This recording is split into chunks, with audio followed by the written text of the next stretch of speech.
kembali berjumpa lagi dengan kami di sini Kambena Official.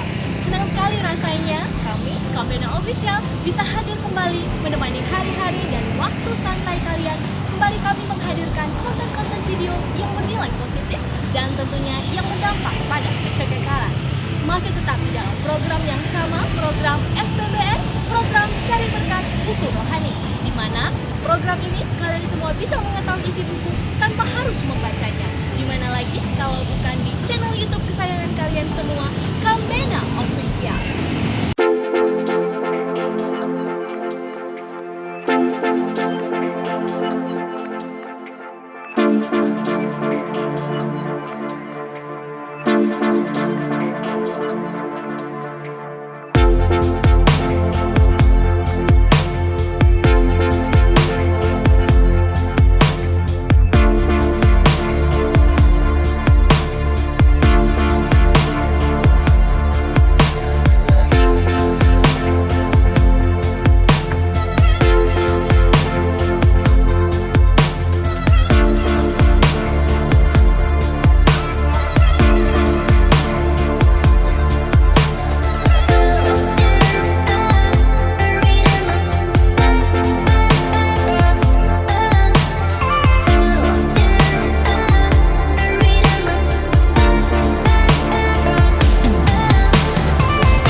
Masih tetap melanjutkan sharing buku kita, Menghancurkan Ilmu Hitam karangan Doreen Irvin, part yang kelima.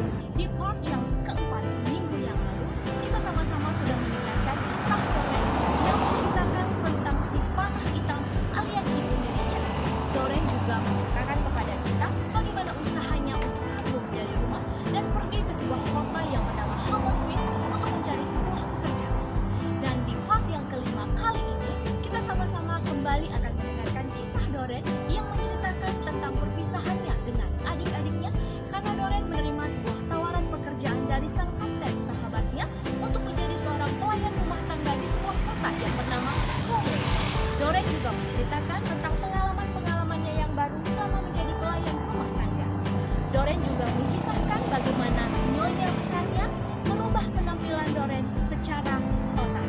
Bagaimana kisah selengkapnya? Jangan kemana-mana, tetap pantengin terus Kambena Official, karena di mana lagi kalian bisa mengetahui isi buku tanpa harus membacanya. Hai teman-teman semua, Sebelum nonton kisah selanjutnya, jangan lupa untuk subscribe ya, tekan tombol lonceng, dan jangan lupa untuk like, comment, dan share video ini ke teman-teman kalian semua. Arigato gozaimasu. God bless you all. Di bab 5 ini, Doren menceritakan tentang perpisahannya dengan adik-adiknya karena Doren menerima tawaran pekerjaan dari sang kapten sebagai seorang pelayan rumah tangga di sebuah kota yang bernama Cowley yang tidak jauh dari Uxbridge. Doren juga menceritakan tentang pengalamannya yang baru selama menjadi seorang pelayan rumah tangga dan bagaimana usaha dari nyonya besarnya untuk merubah penampilan Doren. Baik, seperti biasa, saya akan membahas kisah Doren ini secara paragraf demi paragraf. Bab 5 ini terdiri dari 34 paragraf. Di paragraf pertama sampai paragraf yang keempat, Doren menceritakan tentang perpisahannya dengan adik-adiknya. Musim panas hampir berakhir pada suatu minggu sore. Ini adalah terakhir kali bagi Doren untuk pergi ke gereja, karena telah tiba harinya bagi Doren untuk meninggalkan perkampungan kumuh tempat tinggal Doren dan memulai hidup baru sebagai seorang pelayan rumah tangga di Cowley. Doren berharap bertemu dengan teman baiknya sang kapten di sekolah minggu, tetapi ternyata sang kapten mempunyai acara lain di sore itu. Tampaknya tidak ada orang lain yang tahu mengenai keberangkatan Doren yang sudah dekat ini. Seperti yang Doren dan sang kapten pernah bicarakan, sang kapten bertindak menurut prinsip Alkitab untuk melakukan kebaikan dengan diam-diam. Jadi, Doren tidak mengatakan apapun tentang kepergiannya. Setelah sekolah minggu, Doren berjalan pulang. Ayah dan si panah hitam sedang pergi. Adik-adik Doren memandangi diri Doren saat Doren mengemas semua barang di sebuah tas belanja yang sudah usang. Semua dikerjakan Doren dengan cepat, dan Doren tidak punya baju selain baju yang dipakai oleh Doren saat itu. Tapi Doren memiliki sebuah kotak perhiasan dan manik-manik kaca, juga hadiah dari sekolah minggu, buku pujian Golden Bells. Kelompok pengikut Doren yang setia sudah berada di taman bermain untuk melihat Doren pergi. Adik-adik Doren tampak lebih sedih lagi. "Jangan khawatir anak-anak," Doren berkata setenang mungkin. "Aku akan kembali untuk melihat kalian. Cowley hanya beberapa kilometer jauhnya, bukan begitu? Ini tidak seperti pergi ke Australia, benar kan?" Mereka melambaikan salam perpisahan kepada pemimpin kecil mereka dan terus memandangi Doren sampai Doren menghilang di balik jembatan. Doren merasa sedih, tetapi itulah hidup. Untunglah sore itu cerah. Doren harus berjalan kaki ke Cowley. Petunjuknya jelas, jadi tidak mungkin Doren tersesat.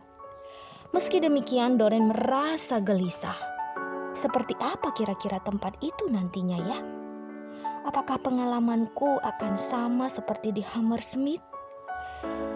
Aku tidak mempunyai gambaran tentang apa yang harus aku harapkan nanti. Sekali lagi, Doren mengambil suatu langkah penting seorang diri tanpa kata-kata penyemangat dan jaminan dari siapapun. Dalam perjalanan Doren seorang diri, Doren harus melewati sekolah tua Doren. "Aku tidak perlu ke sana lagi," pikir Doren, dan itu sudah cukup membuatku lebih ceria. Hati Doren berdetak cepat ketika Doren mempercepat langkahnya. Segera, Cowley terlihat di depan mata. Suatu tempat yang indah, sedikit mewah, tetapi menyenangkan. Setelah memandangi dengan teliti gerbang-gerbang masuk ke beberapa rumah, akhirnya Doren menemukan nomor yang tertera di kertas kecil Doren. Pintu gerbang rumah itu sangat besar, menurut Doren seperti gerbang surga. hanya saja terbuat dari besi, bukan dari emas. Doren memperlambat langkahnya sambil menyusuri jalan yang panjang dan lapang serta menelan ludah dengan susah payah saat melihat rumah besar itu. Doren termangu-mangu sejenak sebelum membunyikan bel pintu depan. Setengah membayangkan bahwa pintu depan akan dibuka oleh seorang pelayan yang mengerjakan dan memakai setelan hitam. Doren pun menunggu beberapa saat dan seorang nyonya yang anggun muncul. Dia melihat Doren dengan terheran-heran. "Ya, apa yang dapat saya bantu?" ungkap nyonya besar itu. Aku datang untuk menjadi pelayan rumah tangga." Nyonya yang cantik itu memandangi Doren dan segera berkata dengan sopan, "Oh ya, saya telah menantimu. Silakan masuk," ungkap nyonya besar itu. Nyonya besar itu membawa Doren ke dalam ruangan yang sangat besar, di mana ada tangga yang lebar menuju ruangan atas. Doren berjalan dengan mata terbelak-lalak lebar, tidak dapat mengeluarkan sepatah kata pun. Saat Doren agak pulih dari keterkejutannya, Doren langsung melontarkan kata-kata pertama yang melintas di pikiran Doren. "Gila, mewah sekali." Nyonya itu tampak terkejut. "Saya pikir kamu ingin melihat kamarmu, bukan? Mari, ikut saya," ungkap nyonya besar itu. Lalu Doren pun mengikutinya menaiki anak tangga tanpa bersuara. "Kamarmu di atas sini, di sebelah kiri, dan saya yakin kamu akan menyukainya." "Menyukainya? Aku sungguh-sungguh menyukainya. Aku belum pernah melihat kamar sebagus itu," ungkap Doren di dalam hati. Doren terus berpikir, mungkin seperti inilah surga yang biasa aku nyanyikan dengan keyakinan kecil di sore hari di sekolah minggu. Kamar itu memiliki permadani yang indah dan serasi, penuh perabot yang pantas dan indah, ranjang dengan spray merah muda, meja rias dengan cermin sungguhan, sebuah lemari berlaci, sebuah lemari pakaian, dan sebuah meja di samping tempat tidur. Di sudut ada baskom tempat mencuci. Mata Doren berkeliaran dengan cepat menatap satu perabot ke perabot yang lainnya. Doren tidak pernah membayangkan kemewahan seperti ini begitu nyata. Nyonya itu berbicara lagi. "Sekarang Doren, itu namamu bukan? Saya adalah majikanmu. Inilah kamarmu. Bila kau ingin mandi, kamar mandimu ada di sebelah," ungkap nyonya besar itu.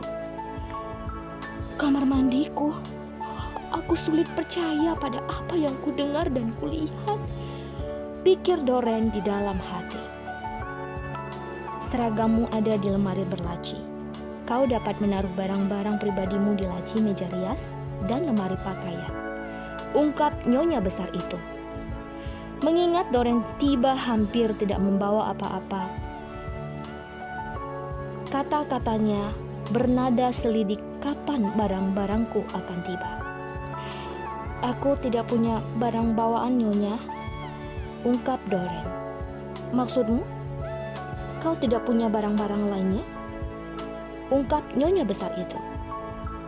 Iya, hanya inilah yang aku punya," ungkap Doren. Nyonya itu tampaknya baru benar-benar tersadar bahwa pelayan barunya sungguh-sungguh miskin. "Oh, sayang. Baiklah, sesuatu harus dilakukan. Cucilah tanganmu dan turunlah." Dia menghilang di balik pintu bercat merah muda. Aku mendengar langkah kakinya menjauh. Doren duduk dengan hati-hati di atas tempat tidur. Doren bertanya-tanya apakah Doren akan dikirim pulang kembali.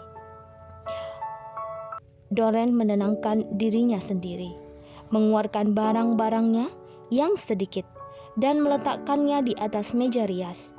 Tempat kebanggaan diberikan untuk pujian Golden Bells di atas meja samping tempat tidur. Selalu ingin tahu, Doren mencoba lampu di samping tempat tidur dan begitu takjub mendapatinya benar-benar bisa menyala. Doren dengan hati-hati memeriksa seragam yang akan dipakainya. Doren mengambilnya satu demi satu dan mematut diri di depan cermin. Tiba-tiba Doren ingat perintah untuk mencuci tangan dan turun. Doren mencuci tangan dengan cepat, menikmati wanginya sabun mandi, lalu turun. Perjalanan penuh kejutan, karena setiap langkah Doren makin menyadari perabot-perabot indah yang ada. Saat Doren menemukan dapur, Doren berpikir Doren sedang bermimpi dan akan bangun setiap saat. Bermacam-macam perkakas, begitu bersih dan mengkilap, ada di mana saja Doren melihat. Doren tercengang. Ini makan malammu, Doren, dan disinilah tempat kau akan menikmati makananmu, ungkap nyonya besar itu. Nyonya yang baik itu segera melihat bahwa Doren sangat lapar. Dia menghilang lagi. Doren menikmati makanan yang lezat itu. Tetapi agak mengerikan makan seorang diri di sebuah dapur yang besar. Untunglah majikan Doren kembali sebelum Doren selesai makan.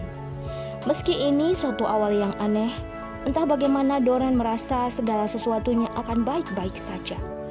Saat nyonya itu diberitahu, mungkin oleh teman baik Doren sang kapten, bahwa pelayan barunya itu berasal dari lingkungan yang miskin, dia tidak menyangka akan berhadapan dengan seorang anak perempuan dengan kebutuhan yang begitu nyata. Nyonya itu sendiri berasal dari keluarga kaya yang memiliki pernikahan yang bahagia. Suaminya adalah seorang pengusaha sukses dan dia tidak pernah mengetahui bagaimana hidup tanpa semuanya itu. Sekarang dia berhadapan dengan seorang anak 14 tahun yang miskin dan sembrono. Tidak heran bila nyonya itu berpikir keras mengenai bagaimana caranya memberi perintah tentang tugas-tugas Doren. Namun nyonya itu membuat Doren merasa tenang. Doren sudah mulai menyukainya. Dia menarik sebuah kursi dan duduk di samping Doren sambil berkata, "Saya berharap kamu mengetahui tentang sesuatu mengenai pekerjaanmu. Kau harus selalu memanggil saya nyonya dan memanggil suami saya tuan." Dia tentu melihat wajahku yang agak tidak senang dan segera mengalihkan pembicaraan bahwa gajiku adalah 12 siling 6 sen setiap minggu. Dibayarkan pada tengah minggu pertama, setiap hari Kamis. Doren pasti tampak sangat senang dan tertarik dengan perincian itu, karena memang itulah yang dirasakan oleh Doren. Nyonya memberinya gambaran umum tentang tugas-tugasnya dan sekali memberikan semangat kepada Doren. Ungkap nyonya besar itu, "Kau akan segera belajar, Doren. Tidak usah terlalu tergesa-gesa. Sekarang, Doren, apakah kau punya pakaian tidur?" Tidak, nyonya." "Oh, baiklah. Rasanya saya dapat mencarikan satu untukmu malam ini. Besok kita akan melihat pakaian dan sepatu baru," ungkap nyonya besar itu. "Oh, terima kasih, nyonya. Terima kasih banyak," ungkap Doren. Doren menghabiskan malam pertama Doren di rumah yang besar itu di dalam kamar Doren sendiri. Tidur di ranjang Doren sendiri, ini seperti sebuah dongeng yang menjadi kenyataan. Keesokan paginya, Doren dibangunkan oleh seseorang yang mengetuk pintu kamar Doren. Doren berbalik untuk kembali tidur.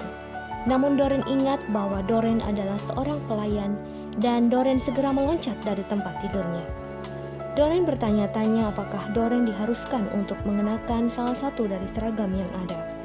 Baju Doren sendiri tampak begitu lusuh dari sebelumnya. Meski begitu, Doren memakainya dan pergi turun, di mana sarapan yang menyenangkan telah menanti Doren. Doren sungguh-sungguh menikmatinya saat Nyonya muncul. "Kita akan pergi ke London segera setelah kau siap, Doren," ungkap Nyonya tersebut. Kalimatnya membuat Doren cepat-cepat menyelesaikan sarapan Doren, dan Doren sekilas mendengar percakapan singkat antara Nyonya dengan seorang wanita pembersih harian yang baru saja tiba. Gadis itu datang dari rumah yang sangat miskin dan tidak punya apa-apa untuk dikenakan. Aku akan membawanya ke London untuk membelikannya beberapa pakaian, ungkap Nyonya besar itu kepada wanita pembersih harian. Wanita pembersih harian, seseorang yang wataknya keras dan periang, masuk ke dapur untuk menemui Doren.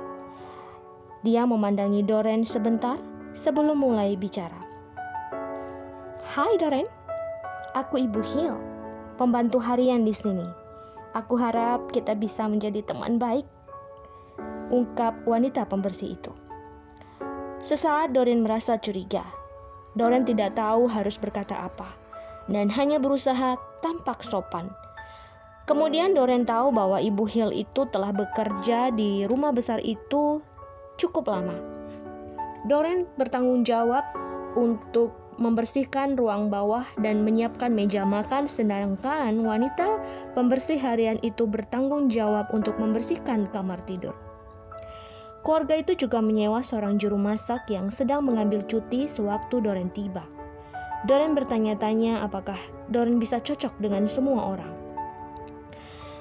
Doren segera dibawa ke London dalam sebuah mobil hitam Nyonya besar.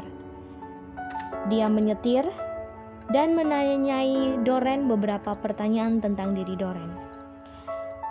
Nyonya itu tampak puas dengan jawaban-jawaban Doren yang cukup menarik. Meski Nyonya itu hidupnya terjamin, ia mungkin tahu bahwa kejujuran lebih berharga daripada pendidikan, dan hal itu adalah terpenting bagi seorang pelayan.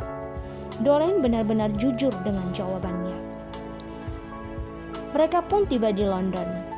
Mobil itu tiba di Harrods, tempat setelah toko itu dibuka. Doren segera dibawa ke bagian pakaian. Nyonya itu sangat dikenal di toko itu dan semua pelayan di toko itu berusaha menyenangkan hati Nyonya itu. Nyonya segera menjelaskan situasi yang sulit itu kepada pemimpin toko yang sedang dengan profesional menyembunyikan rasa terkejutnya dan segera bertindak. Segera setelah ia mengatur pegawainya agar Doren dapat mencoba pakaian di satu tempat saja, sehingga menyelamatkan Doren dan Nyonya dari rasa malu untuk pergi dari satu toko ke toko lainnya. Doren sangat terkagum-kagum dengan kesibukan yang mendadak itu untuk kepentingan Doren. Orang-orang berlari ke sana kemari dengan kotak-kotak berbagai bentuk dan ukuran. Rompi-rompi, rok dalam, gaun, dan pakaian lainnya dibawa ke kamar ganti khusus. Doren tidak terlalu memusingkan warna dan model yang ditawarkan. Bagaimanapun juga, Doren belum pernah mempunyai baju baru seperti itu. Nyonya itu sendiri ikut terlibat dalam suasana yang luar biasa itu. Sungguh-sungguh saat itu seluruh toko dipenuhi semangat Natal. Staf-staf yang berpengalaman itu melemparkan senyum untuk memberi Doren semangat, sementara mereka berlari ke sana kemari dengan pakaian dan saran untuk perubahan Doren. Pakaian Doren yang usang dan kumal dengan hati-hati dibawa pergi. Doren mengenakan sebagian pakaian baru, sepatu baru yang mengkilap dan sisa belanjaan dibawa ke dalam mobil. Tapi pertualangan itu ternyata belum berakhir. Nyonya membawa Doren ke salon penata rambut, di mana Doren secara cepat dibawa ke sana dan rambut Doren secara ahli dicuci dan ditata. Saat selesai, Doren dipersilahkan bercermin. Doren kehilangan kata-kata. Sulit untuk percaya bahwa sosok yang bersih dan menarik di depan cermin itu adalah diri Doren sendiri. "Wow, benar-benar berubah," kata Nyonya itu. Ia sangat senang dengan pekerjaan pagi itu. Doren sendiri berpikir bahwa Doren sedang bermimpi dan dapat bangun kapan saja menemukan diri Doren di tumpukan mantel kotor di Uxbridge. Dalam waktu singkat, semua orang yang telah bersusah payah sepanjang pagi itu berdiri di sekitar Doren, puas dengan pekerjaan mereka. Lalu dengan lambaian perpisahan dari para pekaryawan, Nyonya dan pelayan baru meninggalkan toko terkenal itu. Perjalanan pulang dipenuhi rasa terima kasih Doreen yang sangat mendalam kepada Nyonya yang tampaknya terperanjat juga dengan luapan terima kasih yang sebesar itu. Untuk memastikan Doreen benar-benar memiliki semua barang itu, Doreen terus saja berbalik untuk melihat bungkusan-bungkusan di kursi mobil bagian belakang. Doreen mengusap-usap mantel barunya dan mengagumi sepatu barunya. Ya, barang-barang itu benar-benar nyata. Dan itu bukan mimpi. Hidup tidaklah seburuk yang dibayangkan.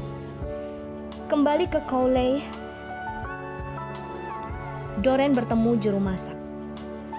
Doreen segera menyukai juru masak itu begitu melihatnya. Juru masak dan Nyonya menolong Doreen mengenakan seragam pelayan baru Doreen. Pengalaman dan berkesan yang lainnya. Hidup Doreen sebagai pelayan rumah tangga ada naik turunnya dan ada momen-momen menyedihkan. Tetapi Nyonya dan juru masak bertekad membantu Doreen. Karena mereka semua orang yang agak tenang. Dan Doreen tambahkan lagi bahwa si juru masak itu memberitahu Doreen bahwa ia tidak pernah tertawa begitu rupa selama hidupnya seperti setelah kedatangan Doreen ke Cowley. Demikianlah teman-teman kisah Doreen di bab 5. Jangan lupa untuk tetap menyaksikan kisah Doreen di bab 6 di pertemuan kita selanjutnya. Akhir kata, saya akan mengutip ayat firman Tuhan di dalam Alkitab yang saya kutip dari kitab Pengkhotbah 3 ayat 1-14. Demikianlah firman Tuhan. Untuk segala sesuatu ada waktunya. Untuk segala sesuatu ada masanya. Untuk apapun di bawah langit ada waktunya. Ada waktu untuk lahir, ada waktu untuk meninggal. Ada waktu untuk menanam, dan ada waktu untuk mencabut yang ditanam. Ada waktu untuk membunuh, ada waktu untuk menyembuhkan, ada waktu untuk merombak, ada waktu untuk membangun, ada waktu untuk menangis, ada waktu untuk tertawa, ada waktu untuk meratap, ada waktu untuk menari, ada waktu untuk membuang batu, ada waktu untuk mengumpulkan batu, ada waktu untuk memeluk, ada waktu untuk menahan diri dari memeluk, ada waktu untuk mencari, ada waktu untuk membiarkan rugi, ada waktu untuk menyimpan, ada waktu untuk membuang, ada waktu untuk merobek, ada waktu untuk menjahit, ada waktu untuk berdiam diri, ada waktu untuk berbicara, ada waktu untuk mengasihi, ada waktu untuk membenci, ada waktu untuk perang, ada waktu untuk damai. Apakah untung pekerja dari yang dikerjakannya dengan berjerih lelah? Aku telah melihat pekerjaan yang diberikan Allah kepada anak-anak manusia untuk melelahkan dirinya. Ia membuat segala sesuatu indah pada waktunya. Bahkan ia memberikan kekekalan dalam hati mereka. Tetapi manusia tidak dapat menyelami pekerjaan yang dilakukan oleh Allah dari awal sampai akhir. Aku tahu bahwa untuk mereka tak ada yang lebih baik daripada bersuka-suka dan menikmati kesenangan dalam hidup mereka, dan bahwa setiap orang dapat makan, minum, dan menikmati kesenangan dalam segala jerih payahnya. Itu juga adalah pemberian Allah. Aku tahu bahwa segala sesuatu yang dilakukan Allah akan tetap ada untuk selamanya. Itu tak dapat ditambah dan tak dapat dikurangi. Allah berbuat demikian supaya manusia takut akan Dia. Demikianlah pesan Tuhan, pesan kekekalan untuk kita semua. Tuhan Yesus memberkati.